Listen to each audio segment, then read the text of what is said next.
So we've begun to touch on this in the last short lecture. Talked a bit about not the research process, which we did quite a way back, if you remember. We just talked a bit about this idea, the role of coding as we begin to process our own primary data. We also code when we are interacting with secondary sources. We are doing that even without knowing it. But if we are collecting qualitative data in the form of observations written up in field notes, all sorts of different types of field notes, as well as interview transcripts, which we'll be talking about later. If we're doing a qualitative approach, and particularly if we're doing a qualitative approach, which is also following a grounded theory approach, we're not trying to prove or disprove a position.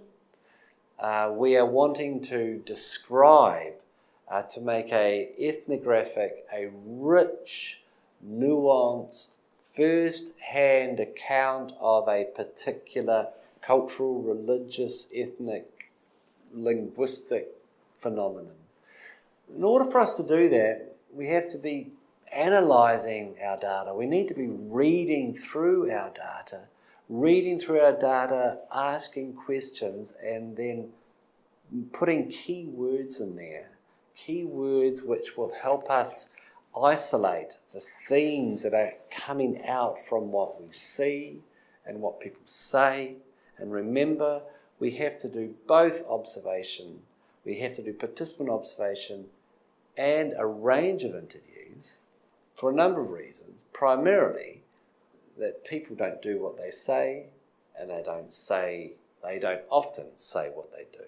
Okay, so let's just, again, this is part of a series of lectures where we're just introducing part of the ethnographic research methodology puzzle through interacting with some summaries provided in dictionaries and handbooks on research methods. This will be, we're going to base ourselves on a few graphics provided by recent authors. We're going to slice to an X-Mind, which will provide a range of concluding comments, questions, places for you to be reading, because you're not going to learn anything without reading, as well as reminders about where and when these things have been revisited. Okay, so let's go to full screen and look at this together. So, coding and memo writing and interpretation, they are intimately linked. Coding means when you read particularly through, in my case, and probably in your case if you are doing this course in ethnographic research methodology, reading through your notes, reading through your observations, reading through your interview transcripts. As you read through these, it may be that, like me, you have written everything and then you print it out and you actually bind it. You know what I used to do? When I did one research project, I used to write out all of my field notes and I used to print them all out, and then I would get on the overnight train to Bangkok from Pattani, and I would sit with no computer, with highlighting pens, with pencils and pens of different colours, different highlighting colours, and I would go through and I would underline the keywords, and I would be making observations about what was going on. I would make comments like a note to self, okay, a memo, I need to find out more about this. And this was a way of me not only realising what information I lacked, but as I was coding, I was making a list of to-do things as I do more interviews and spend some more time doing observations. But this was a way of me becoming familiar with the things that I'd seen, and it's very important that I did this coding and memo writing and interpretation outside of Patani, so that I had time to be reading, to be thinking, to be coding, to be writing memos, and then finally to be interpreting the data that I had collected and now needed to code. Generally speaking, there are two approaches to coding. And this figure is from Taylor, An Introduction to Qualitative Research Methods. It's a recently published book. You'll see the reference there. It's on the Google Drive. This is from page 181. There are, generally speaking, two steps to coding. One is open coding and one which is more focused coding. Now, my preference is for open coding, but I'm going to introduce both because they are both important, although important for very different reasons. In open coding, you read and reread the data. I might actually show you a bit later on about ways that you're able to turn most computers with most computers now, you can turn text into speech. And you've already seen some of the audio versions of books and articles that I placed on the Google Drive. But you are actually able to do that with your field notes, to read and reread that data. You could turn your field notes into one long audio file which reads to you everything that you have written. There is no substitute, no amount of fancy, powerful, qualitative data analysis programs like Atlas TI and NVivo, for example, substitutes you reading and thinking about your data, isolating the themes. Open coding also considers various ways of labeling and organizing your data.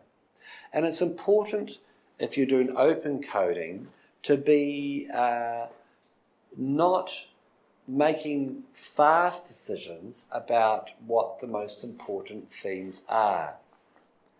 By doing open coding, you can make some preliminary decisions about how you are going to analyze your data, what lines of analysis you will pursue. A more focused approach aims to develop a specific storyline. It lists all of the major themes, the typologies, the concepts, whatever is relevant to your research question. And then you develop codes, and then having made this series of codes, this code book, you then go right to the start of your data and you go through and you put these keywords to your observations and your interviews. And then finally you compare the data and refine your analysis. This is an example of, as we're talking about coding, this is an example of the difference between qualitative coding and coding for the purposes of what we call grounded theory. So there are approaches to social sciences where you are wanting to prove or disprove a position, and you know what the concepts are, you know what phenomenon, you've got your research question, you know what the issue is, you know what you're aiming for, you collect your data, You develop your code book and you go through and you code to, you use specific words.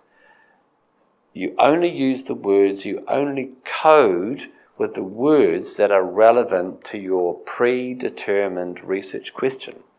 Now that is different from a grounded theory approach, where you are going to be wanting to collect information about a specific phenomenon, maybe religious, linguistic, ethnic, all sorts of stuff.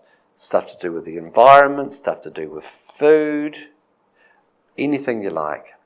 But the way that you code when you are following a grounded theory approach is very different. And the differences are seen in these two tables provided for us.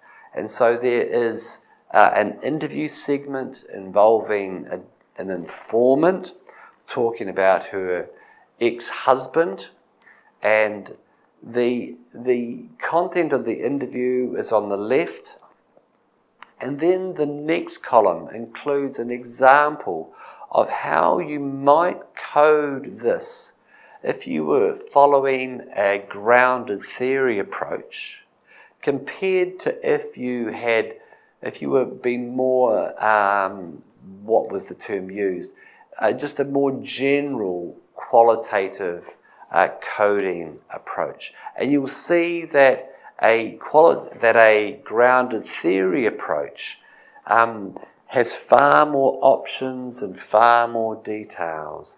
Any ideas about how you understand what this woman is saying about her ex-husband is written down. Those codes will have to be analysed afterwards, but initially you throw a wide net. Okay, so that's one of the many ways that we could have introduced the idea of coding, and now let's just briefly conclude with some comments, some questions, some suggestions about where you can read more on coding and about the themes that we have revisited here. So thanks very much.